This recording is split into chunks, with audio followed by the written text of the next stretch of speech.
미세 플라스틱은 말 그대로 플라스틱이니까 플라스틱 제품에 닿아 있는 음식물 속에서 미세 플라스틱이 나올 수가 있겠죠. 생수병 속에는 물 1리터당 24,000개 정도의 미세 플라스틱이 있다고 이제 콜롬비아 대학 연구 결과가 있거든요. 당연히 이제 배달 음식, 이제 국물이 있는 그런 배달 음식이라든지 음식물이 플라스틱 벽에 닿은 경우에는 당연히 플라스틱들이 묻어서 떨어져 나올 수가 있죠.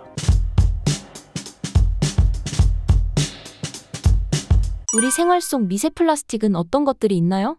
미세 플라스틱은 말 그대로 플라스틱이니까 플라스틱 제품에 닿아 있는 음식물 속에서 미세 플라스틱이 나올 수가 있겠죠. 생수병 속에는 물 1리터당 24,000개 정도의 미세 플라스틱이 있다고 이제 콜롬비아 대학 연구 결과가 있거든요. 그리고 수돗물의 경우도 우리가 이제 환경에 플라스틱 많이 버리죠. 바다나 이런 데로 이제 흘러가고 또 강물로도 플라스틱이 흘러가는데 그런 데서 이제 플라스틱들이 마모가 되면서 물 속으로 들어가게 되고 그걸 다시 우리가 또 마시게 되는데요. 이 경우에는 수돗물은 이 생수병보다는 적습니다. 대략 한 50분의 1 정도. 그래도 꽤 많은 양이죠. 그래서 이런 것들이 미세 플라스틱을 섭취하는 경로가 될 수 있고요. 그리고 당연히 이제 배달 음식, 이제 국물이 있는 그런 배달 음식이라든지 또 음식물이 플라스틱 벽에 닿은 경우에는 당연히 플라스틱들이 묻어서 떨어져 나올 수가 있죠.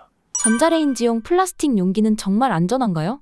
먼저 전자레인지용이라도 그 음식물이 국물을 플라스틱 용기에 넣고 돌리는 것은 저는 권하지는 않습니다. 플라스틱 용기가 전자레인지 안에 들어가면 어떤 일이 생기느냐? 실제는 플라스틱 자체가 데워지는 건 아니에요. 근데 이 전자레인지 안에서는 교류 전기장이라는 게 이제 켜지게 되는데 이제 물 분자가 이렇게 위치를 바꿉니다. 서로 막 뒤집히면서 데워집니다. 용기 안에 있는 액체가 물이 데워져서 플라스틱 용기에 닿게 되는데 플라스틱 자체가 실제는 아주 작은 고분자 알갱이들을 이렇게 뭉쳐 놓은 거예요. 그러니까 뜨거운 데에서는 요 뭉쳐 놓은 것들이 일부 떨어져 나올 수가 있거든요. 플라스틱 용기를 물을 넣고 전자레인지에서 돌린다. 그러면 당연히 플라스틱 벽에서 떨어져 나올 수가 있는 거죠. 그러니까 전자레인지 안에서는 사용할 수 있다라고 하더라도 되도록이면은 사용하지 않는 것이 좋겠습니다. 그러면 왜 전자레인지용 플라스틱이 따로 있느냐? 플라스틱 중에는요, 플라스틱을 만드는 화학 구조 자체가 전자레인지용 플라스틱은 그 물 분자처럼 이렇게 뒤집힐 수 있는 구조가 없습니다. 근데 그런 경우 플라스틱 자체가 데워지지 않는 게 한 가지고 또 하나는 플라스틱에서 환경 호르몬이라고 부르는 BPA라든지 프탈레이트라든지 이런 것들이 녹아 나오지 않아요. 그렇기 때문에 전자레인지용으로 쓰는 거죠. 하지만 미세 플라스틱은 떨어져 나올 수 있다. 이제 그렇게 생각하시면 되고, 근데 우리 생수통 그 파란 거 있잖아요. 그런 통 같은 경우에 BPA라는 물질을 이용을 해서 그런 플라스틱을 만들기 때문에 일부 반응을 하지 않은 BPA 물질들이 그 플라스틱 속에 갇혀 있을 수가 있습니다. 근데 이런 것들이 만약에 전자레인지 안에서 우리가 열을 가하게 되면 그 속에서 반응 안 한 BPA가 녹아 나올 수도 있죠. 그렇기 때문에 그러한 용기는 전자레인지에서 못 쓰게 돼 있죠.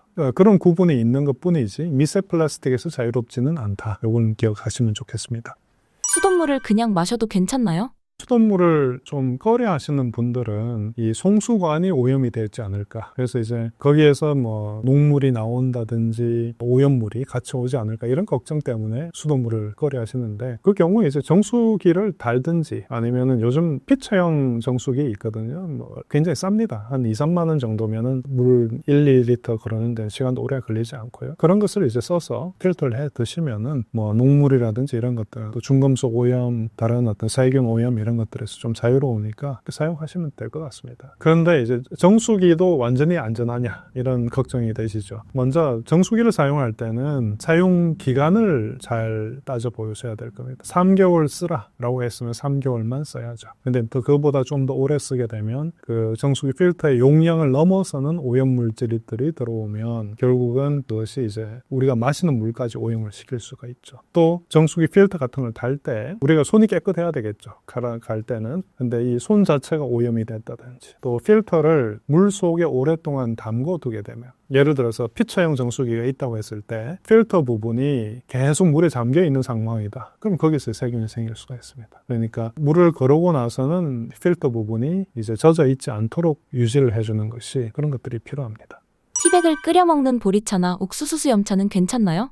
티백에 든 음료는 안 되죠. 티백이 100% 펄프다. 셀룰로즈로 만들어진 펄프면 플라스틱에서 자유롭죠. 하지만 그런 티백 자체가 플라스틱으로 된 티백이 있습니다. 그런 거 사용하면 당연히 플라스틱이 나오니까 플라스틱에서 자유롭지가 않죠. 그리고 이제 제가 유튜브에 이것저것 나와가지고 이제 말씀드린 것 중에 하나가 물을 끓이게 되면 미세 플라스틱을 많이 제거할 수 있다 제가 말씀드렸는데 물 속에는 석회석 성분이 녹아 있어요. 근데 이 석회석 성분은 굉장히 특이한 특성이 있습니다. 온도가 높아지면 높아질수록 잘 안 녹아요. 그래서 떨어져 나옵니다. 근데 이제 떨어져 나올 때 혼자 나오는 게 아니라 물 속에 들어있는 미세 플라스틱을 붙잡고 같이 나옵니다. 그러니까 이제 물을 끓이고 그 물을 커피 필터 같은 중요합니다. 커피 필터인데 펄프, 플라스틱이나 이런 거 말고요. 종이로만 된 필터를 이용해서 거르게 되면은 미세 플라스틱을 상당히 많이 제거할 수가 있습니다. 그러니까 우리가 보리차라든지 옥수수 수염차 같은 것을 끓이고 그것을 종이 필터에 한번 거른다면은 미세 플라스틱도 제거하고 그 끓이는 과정 중에 보리차라든지 옥수수 수염차는 또 셀룰로즈도 많죠. 이런데 이제 다양한 오염물 같은 것들도 달라붙어서 떨어져 나갈 수 있으니까 꽤 건강한 물을 우리가 얻어낼 수가 있겠습니다.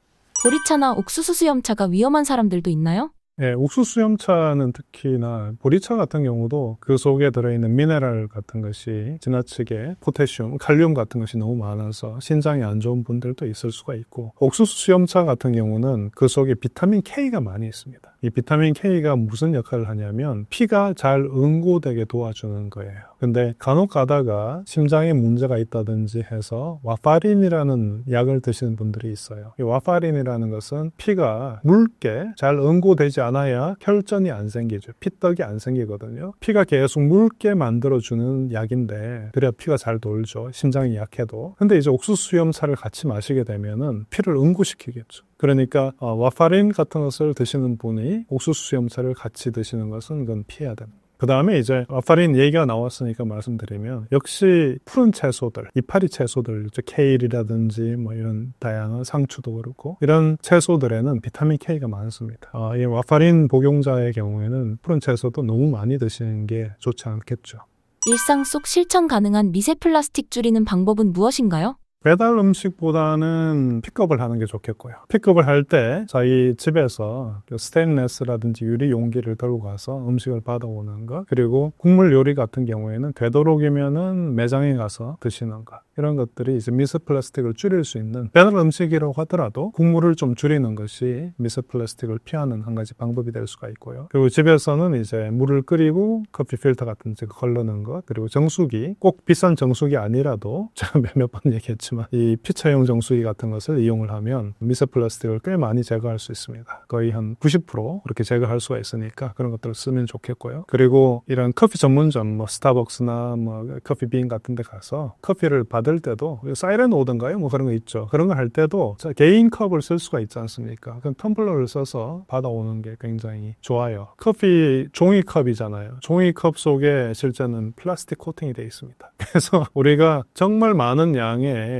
미세 플라스틱을 커피 종이컵에서 얻습니다. 그리고 우리나라 사람들은 한겨울에도 아이스 아메리카노를 먹죠. 얼죽아라 그러죠. 근데 이제 이 얼음 컵이 플라스틱 컵이죠. 마실 때 이렇게 행동을 보면은 마시고 나서 얼음 남으면 막 흔들어서 또 그걸 또 마시지 않습니까? 이렇게 플라스틱 컵 표면에서 많은 플라스틱을 또 떨어내서 그걸 또 우리가 마시는 거니까 이런 분들은 특히나 텀블러를 이용하는 것이 좋겠습니다. 그리고 우리가 먹는 거, 우리 몸에 당장 들어오는 것만 생각하지 마시고 후손도 생각하고 몇 년 후 이런 것도 생각해 보신다면은 우리가 입는 옷은 합성 섬유로 만들어진 경우가 많죠. 근데 이 합성 섬유가 세탁기 속에서 굉장히 많이 마모가 돼서 환경 속으로 들어가게 되거든요. 이것들이 나중에 다 미세 플라스틱으로 돌아옵니다. 그러니까 지나치게 너무 잦은 빨래를 하지 않는 것, 이것도 굉장히 중요한 행동 수칙이 될 수 있고, 건조기를 안 쓰는 것, 어쩔 수 없는 경우엔 써야 되겠죠. 하지만 되도록이면은 자연 건조를 해서 건조기를 돌리는 동안에 옷에서 미세 플라스틱이 많이 떨어져 나오니까 이것들이 또 환경으로 나가게 되고, 그리고 패션 쪽에 계신 분들은 좀 싫어할 수도 있지만 이제 옷 쇼핑을 좀 줄이는 거. 옷을 만드는 과정을 보면 이런 합성 섬유뿐만 아니라 염색을 할 때 염료가 환경에 굉장히 안 좋습니다. 굉장히 많은 물을 사용을 하거든요. 요즘 뭐 CO2를 발생량을 줄이자 이런 얘기 우리가 굉장히 많이 하는데 옷이 이런 CO2 발생을 엄청나게 많이 하는 그런 물건입니다. 그러니까 옷 쇼핑을 조금 줄이세요. 그러면